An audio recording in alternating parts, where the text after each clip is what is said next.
जीवन का संघर्ष। दोस्तों, इस कहानी के माध्यम से आज के जीवन के इस कठिन संघर्ष को समझेंगे। तो दोस्तों, चलते हैं कहानी की तरफ।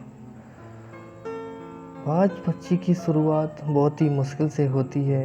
बाज पक्षी को बचपन में ही ऐसी ट्रेनिंग दी जाती है जिसमें वह अपने जीवन में बड़ी से बड़ी समस्याओं का सामना कर पाते हैं। जब किसी पक्षी का बच्चा पैदा होता है तो अपने कम से कम 1 महीने तक अपने माता पिता पर निर्भर रहता ही है। वह अपने खाने पीने से लेकर जब तक चलना नहीं सीख जाता तब तक अपने माता पिता पर निर्भर रहता है। लेकिन बाज पक्षियों में ऐसा बिल्कुल नहीं होता। बाज पक्षी सबसे उल्टा चलते हैं। जब एक मादा बाज अपने बच्चे को जन्म देती है, उस समय से ही उस बच्चे की ट्रेनिंग शुरू हो जाती है। उसे अपने जीवन में कैसे संघर्ष करना है। पैदा होने के कुछ दिन बाद बाज के बच्चे का संघर्ष शुरू हो जाता है। उसके संघर्ष के पहले पड़ाव में मादा बाज अपने बच्चे को चलना सिखाती है। जब बच्चा भूखा होता है तो उसकी माँ खाना लाती है, जैसा कि सभी पक्षी करते हैं। लेकिन बाज अपने बच्चों को खाना नहीं देती। मादा बाज खाना लाकर अपने घोंसले से कुछ दूरी पर खड़ी रह जाती है। जब तक खाना नहीं देती, जब तक उसका बच्चा उसके पास चलकर नहीं आ जाता। जब दूसरी बार बच्चे को तेज भूख लगती है तो खाने के लिए अपनी माँ के पास जाता है। धीरे धीरे संघर्ष करके मुश्किलों से चलकर अपनी माँ के पास जाता है। उस समय उसे बहुत सारी मुश्किलों का सामना करना पड़ता है। उसे कई सारी चोटें भी लगती हैं, लेकिन उसकी माँ उसे खाना तक लाकर नहीं देती।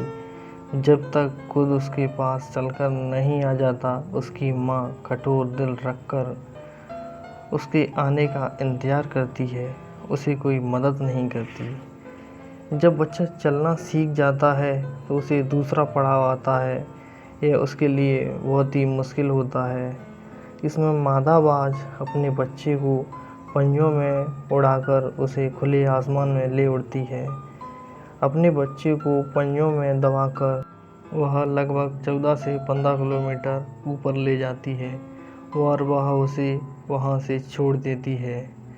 तब वह बच्चा नीचे गिरने लगता है और वह उसे देखती है। जब बच्चा 1 से 2 किलोमीटर तक आ जाता है तो अपने पंख फड़फड़ाने लगता है, उड़ने की पूरी कोशिश करता है। फिर भी वह उड़ नहीं पाता। उसे ऐसा लगता है मैं मरने वाला हूँ।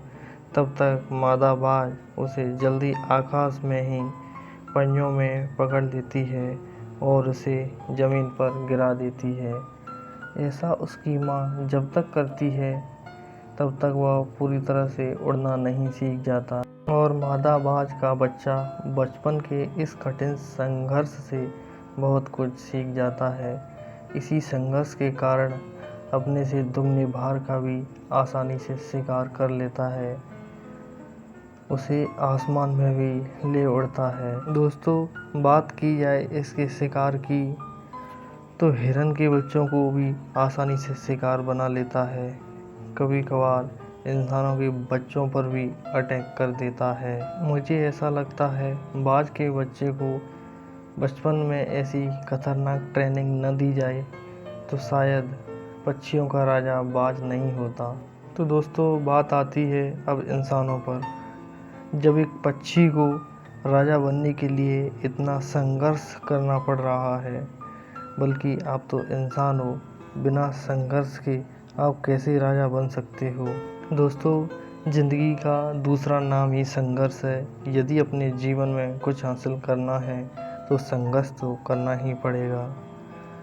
दोस्तों, बात के माध्यम से समझाई गई कहानी आपको कैसी लगी, कमेंट करके ज़रूर बताना।